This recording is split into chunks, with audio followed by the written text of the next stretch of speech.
I'm going out right now to the animals.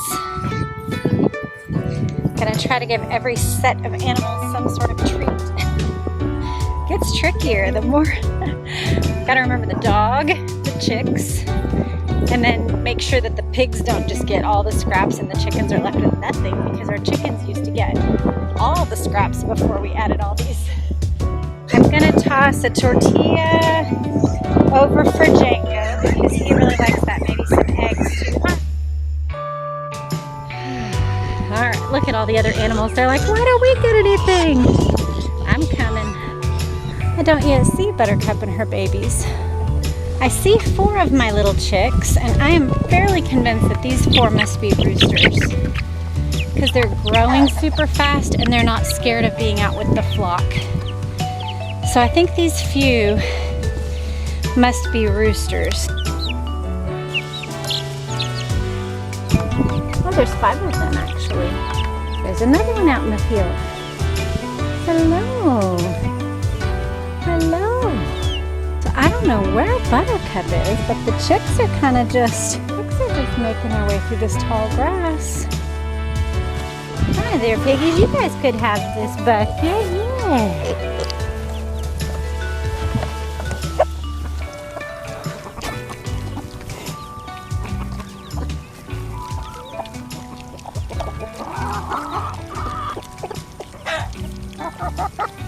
Look at all this pasture. I feel like this grass is saying to me, Jessica, you need a cow. I was thinking about a milk cow, but I think I've learned that I'm not daily enough. Hi, Florence. Are you just coming to say hello to me? That is so sweet. I love the friendliness of these KuneKune pigs. They are so cute and sweet. So sweet. Seriously, darling, she just ran all the way over here to me just to... Don't you bite my knee. Came over here to just say hello. So sweet. Sweet little fatty Florence. But I was thinking about a milk cow, because I've got all this land here that is between here and the coop that they could graze, and it would actually be good for the place where we live for this to be kept up and not just have it overgrown with weeds all the time. It's hard to get into, it's hard to mow. It would actually be a lot easier if at least this, say, acre or so was eaten up. One of the gifts that is neat about our current situation is we kind of have all of the facilities and structure in place to where we can try our hand at a lot of farming tasks and see what we're good at without having to invest all the capital to build a bunch of things first and then try. Like, I'm not an old hand at this, and I have not been around farm animals, but I'm loving it. And I'm really enjoying the ability to try it out. Buttercup is over here just hanging with the flock today, not with the chicks. So that's kind of wild, Buttercup. Oh, we need fresh water.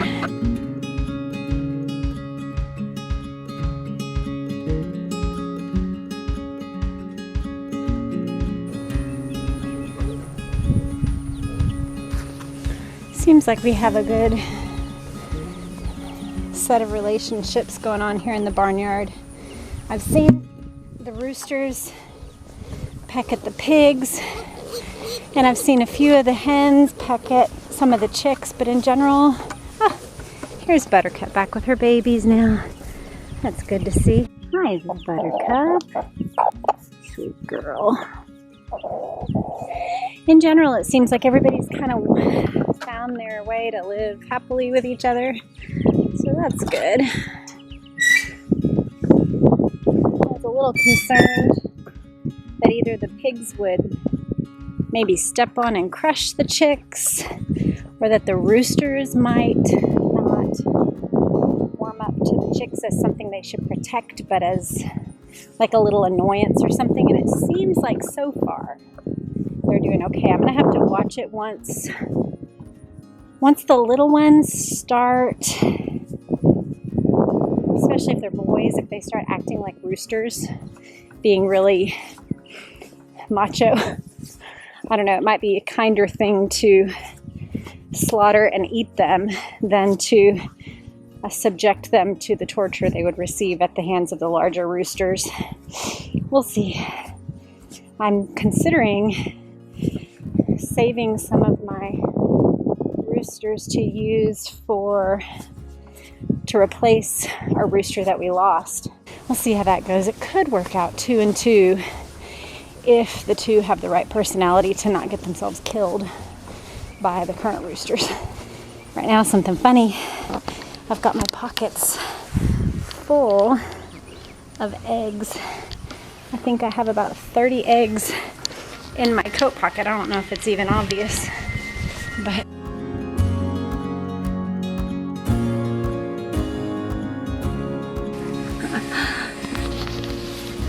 33 eggs. You'll notice that there's mud because it's been rainy, but it's not poop. It's just mud from their claws from like getting up off of the eggs. So most of the eggs are still clean, but when it rains we do have sometimes mud that gets onto the eggs, and that's okay because we ended up with almost 3 dozen. I need to sell some eggs. Look at that. I've got 2, 4, 6, 7, 8, 9, 10 dozen eggs right now. We either need to eat them or sell them. Today I actually decided that for 2 days I'm not going to edit, because yesterday I edited 3 videos and this morning I woke up and had the goal of finishing my writing job, and I've done that. This afternoon I have physical therapy for my wrist because I got into a car accident in February, and then shortly thereafter realized that my wrist just wasn't healing the way that the doctors had told me that there was this injury that could be exacerbated and would show itself as time went along, and my wrist wasn't getting better.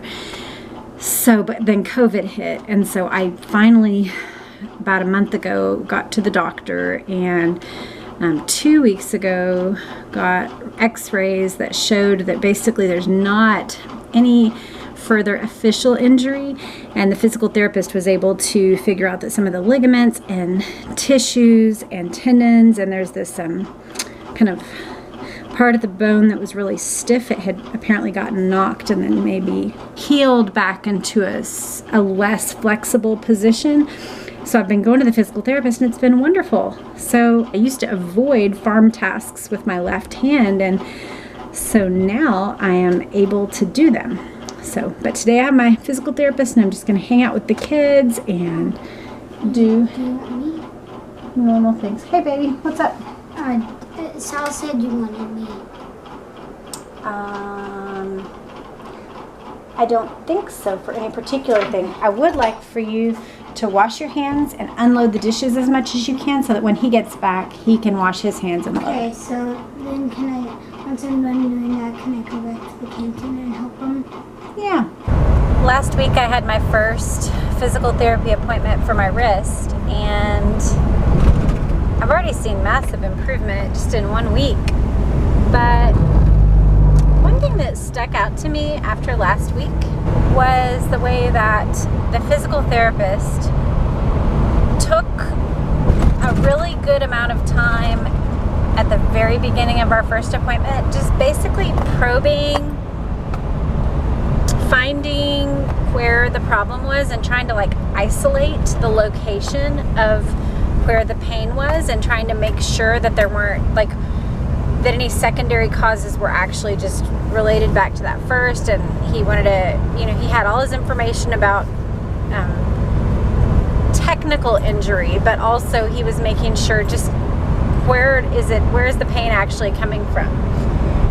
And it occurred to me at some point that afternoon that that is so like what an actual therapist does. It's such a good picture, and it gave me an understanding of why we call it therapy, going to therapy and counseling. Just that process of finding, okay, where is the pain coming from? What is and isn't the cause, and what is just a result of that original injury or pain? And then giving, and the actions that he gave me were so minuscule. And of course I'm dealing with my wrist, so it might be different if it was like, you know, my whole like quads or something that had been injured. But he gave me like 6 or 7 different exercises to do, just focused on that one area, all from different angles, but basically just on that one area. And I just thought, man, this is such a great picture for what therapy is and why. But then my wrist was aching afterwards with those little teeny weeny exercises, but I've also seen massive improvement because I've been doing them. And so I just feel like it's such a great picture of like what can happen in our souls if we're willing to really do the hard work of digging and kind of the hard work of letting there be probing into what's happening in our hearts, and then have someone who's skilled and trained and knows what they're doing to help us exercise and work out the muscles that we need to in order to have healing and strength in the areas that are currently weak or injured. Man, it's such a good thing. Anyway, so I'm going for my second appointment right now. Just got done with my physical therapy appointment. It went really well. He worked the tar out of my wrist, and so I definitely am feeling it, but in a good way. I feel like I'm gaining function back and strength, and so that feels really good. Even though it hurts, it's good hurt, and it again is making me think about therapy. I've just reached out to a local counselor that I'm really excited about. Seems like it's going to be a good fit. She came highly recommended to me from someone that I trust. And I had been traveling every week up more than an hour from here before everything happened with COVID. And once COVID hit, we haven't been able to meet. And so I'm super excited to start with a local therapist, someone that I can make appointments more easily and make it fit into our lives more easily, because I feel like there's some soul work that I need to do to work through pain and hurt, and that it could be really good. But I know also that it's going to be a similar thing where sometimes just by actually, it's like him working on my wrist, like just him kind of manipulating it and wiggling it and pressing and holding it up while pushing and all of that, it just makes it more tender. And so I know that in some ways that diving back into counseling is going to take work on my part to process through and regain strength and function in my soul in ways that feel lost. But this is giving me a physical example of something where you kind of like, you think, well, I'm getting older and I had this car crash, and maybe this is just as good as it's going to be for the rest of my life. And it's really encouraging to go to physical therapy and find that, hey, I can gain back function and strength, and this is usable. This is not a death sentence for my wrist. And so with pain and sorrow in my heart, that's not a death sentence for the soul, or it's not like, I don't know, I think even in one of my videos I talked about how some things feel like maybe you're just going to walk with a limp for the rest of your life. And I think there could be things like that. For example, I think, people who lose one of their children, and one of their kids dies or something. I think that could be a sorrow or a grief that just weighs so heavy on you that you carry all your life. I think there are those things, but it's encouraging to consider that there could be ways that I'm avoiding using those muscles because they feel weak that could be regained. Deep thoughts about therapy with Jessica.